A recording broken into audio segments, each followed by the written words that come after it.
I really believe that you can make anything happen in your mind. And that was one thing when I first came to Huntley.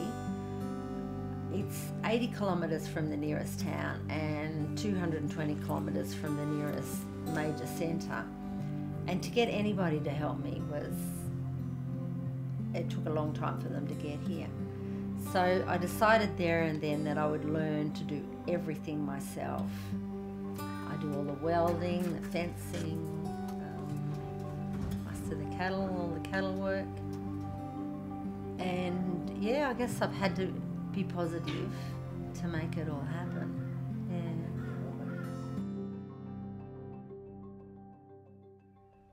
There was always a bit of a joke about that bloody girl who won everybody's brigalow block. In the 1960s, when brigalow, the brigalow blocks first came up for ballot, there were not very many people applied to be in it because brigalow had a bit of a reputation of being hard country to manage because the brigalow regrows so thick. So Huntley nearly goes across to the range on the other side. It just misses it by about half a kilometre. You can see the Glen Idle house over there. That's one neighbour. And you can see the Alambie house over there. They're another neighbour. They're my only two neighbours on the northern side. And Alambie would be, I guess, 10 kilometres from home. In 1987, when I drew mine, there were over 2,000 people in the ballot. So, yeah, the chances of getting it was pretty remote. And at that stage, it was recognised as being valuable, fertile, productive land. I guess everyone thought, she won't last for very long. But 26 years later, I'm still here. Because I lived in a tent for the first, nearly the first year really, while I built the basis of my little house. I climbed the mountains the first day I was here. Climbed them quite a few times since, but haven't climbed them for ages. Ever since we had all the rock slides, I've been a bit nervous about climbing the hills. To be organic, it means you can't have any chemical inputs on your pasture or on your cattle or on your property, full stop. It means you have to be very creative about how you deal with all these things without using chemicals. But if your heart's in it, it's not hard to do. We have these things called radionics towers, and you work out on your map where all the ley lines cross, all the energy lines on the earth, so you end up putting them on the middle of energy lines. And then on the back we write our intent, and I'll read you the intent. If it be thy will, that the powers of nature converge to increase and enhance beneficial energies and transform any detrimental energies into beneficial ones within the boundaries as marked, for now and in the future, for as long as appropriate, in deep gratitude. The cattle market's actually just crashed. It's really, really bad. Because it's so dry out west, there's a lot of cattle on the market, so just out of supply and demand, there's a lot of supply with less demand. So the prices we're getting from the meatworks is very low. On the domestic market, I think Coles and Woolworths used to buy meat from certain producers. I know that there's people down the valley that they used to sell their organic meat too for a pretty good price, $4 a kilogram, which is a really good price. But I think Coles now has set up their own situation where they can actually do their own beef. Wow. So they're not actually buying from any producers anymore. Rodney and I got married at Lake Nukunuga because Lake Nukunuga is a really sacred site, and you know, it's always been really sacred to me anyway. That hill has magical powers. The first time I ever climbed it, we couldn't find a way down at all. And it was getting late in the afternoon, it was getting really scary. And all I could think of was, wow, the white fellas taken all the blackfella bodies away, and now it's blackfella revenge. Kevin, he was the Gurrumbal elder at the time. He's the spiritual keeper, and he made me the physical keeper of the lake because I was around here and just had so much to do with it.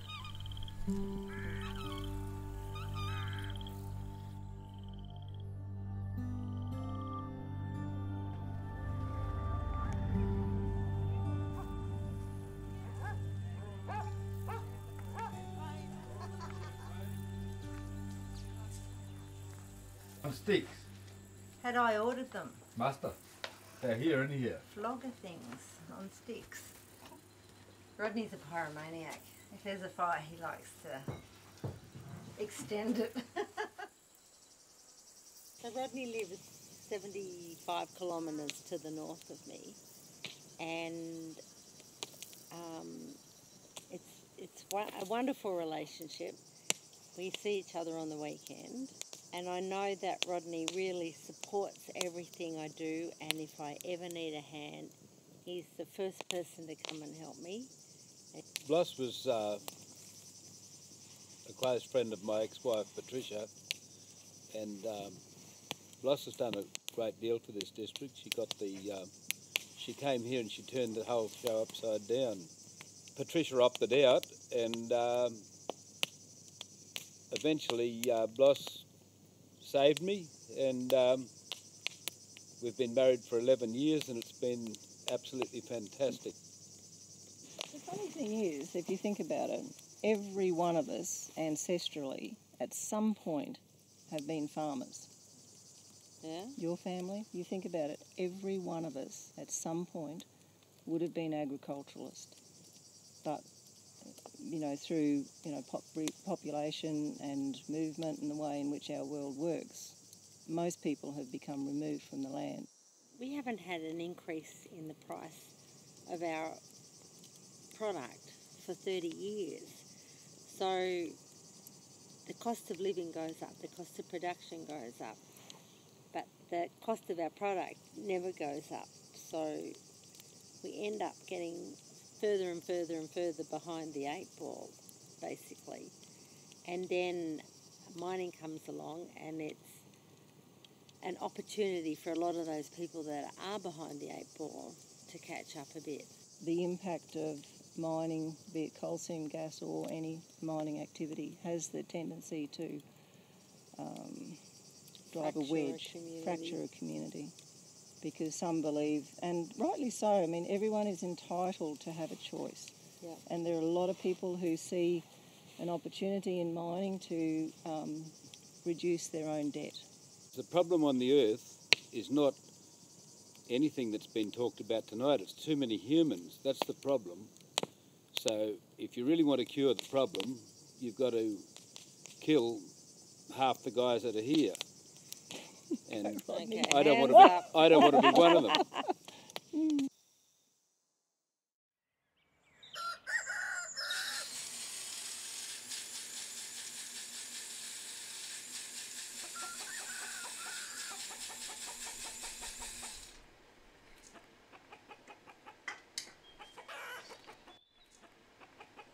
We're taking it down to Wally's. Wally lent it to me to rip the ground before we planted the trees.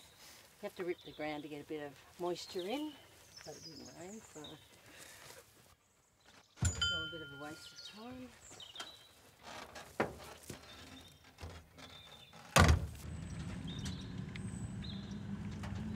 Wally was one of the first people to draw a block in our cave.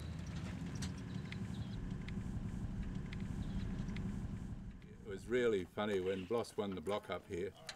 There were hundreds of jackaroos put in for it. And when this woman that was a cook in an Italian restaurant in Sydney won the block, their noses were all out of joint. But she turned out to be a great asset to the district. Oh, thanks, Wally. Thank you. I paid him to say that. Come in.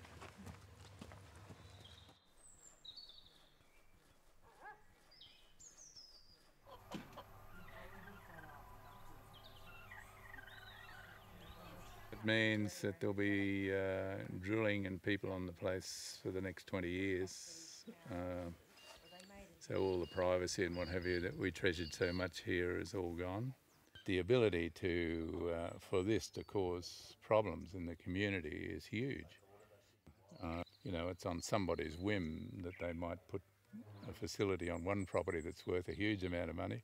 The next property gets nothing, etc., etc. This property gets compensation for the dust, but it's a southeasterly wind, and the next door neighbour gets all the dust, and this fellow gets the compensation.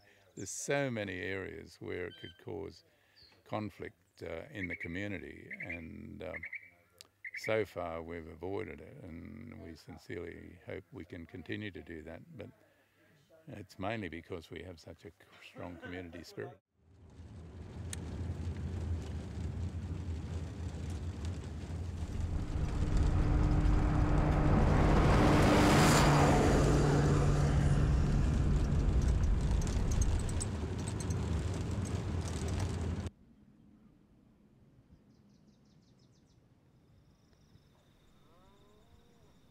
We do have quite a few people that just mosey through, don't we? My word, yeah. We do.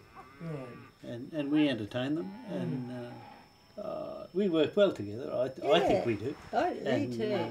13 wonderful months. Oh, Yeah. Isn't that lovely? 13 wonderful months, and I still haven't given his bonus of a car shed on his 12 months. It'll come. Yeah. Oh, well. I'm a station girl that has a lot to learn, a huge amount to learn. I'm a low stress station girl, as the same as my father.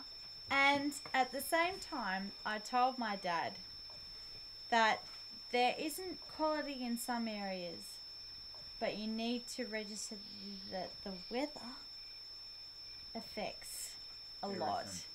Yeah. The weather affects everything. Mm-hmm. It's a struggle, but I'm happy to accept that over here a drought is different, and these guys are in a drought. It's most unusual because 60 k's up the road, they've had a season that will sustain them. Yeah. Mm-hmm. And on this property, we've had 4 inches for the year, and we've got concerns. You know, we're running out of water, and there's nothing you can do about it. We've got some good cattle, we've got some saleable cattle, but at the end of the day, we can't run this property without water. My estimate is probably we could get through to spring, September. If you don't get the rain, I don't know what you can do. Exactly. Except for destocking. Exactly. Destocking. It's really Exactly. starting. But if you keep destocking, you're going to run out, and then the place is going to go broke, and then Exactly. then you have to sell the joint, and Yep. then nobody's going to buy it if they're destocked. Yeah.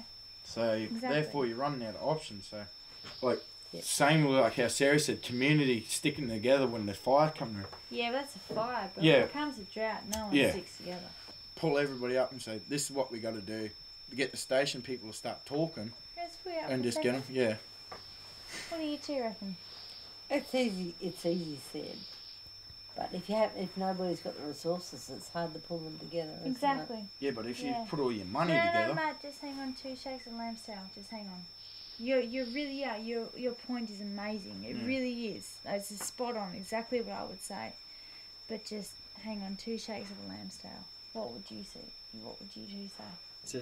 It's not That looking. comes to the question: is if you had to put stock on the road, what would you put on? What was worth it? Yeah, To be yeah. honest. Yeah. Put your breeders on. Yeah, you put your best cows. Yeah, wouldn't you? yeah. Whatever you You'd think have would to be have a worth real good keeping look at it. alive. But I hope these cows are stud cows or something, because what he's done is just doesn't pay. Yeah. It's costing. All in all, lots of- it's a tough industry. It is. It's a It's huge tough. industry that you cannot You can't. survive in. You Yeah. cannot survive You can in. do it. You can You do got it. You win can. and you got your How do you losses. survive? How do you survive? How me- are you still there after 16 years? To me, after 16 'Cause you wanna years, be to me, after 16 years, my father is still telling me that I shouldn't be in the cattle industry. Whereas for me, I have been to Canada to my father's property, to the Northern Territory, to Queensland and everywhere, and I still see there is just an inkling, there is a life To go there. back to where you It are, might- it or might- to just be in no. the cattle industry? No. Somewhere else. No, there's going to be, I will agree with my father, there's going to be at least 5 to 6, 7 years before the cattle industry, CPC, which I was working for.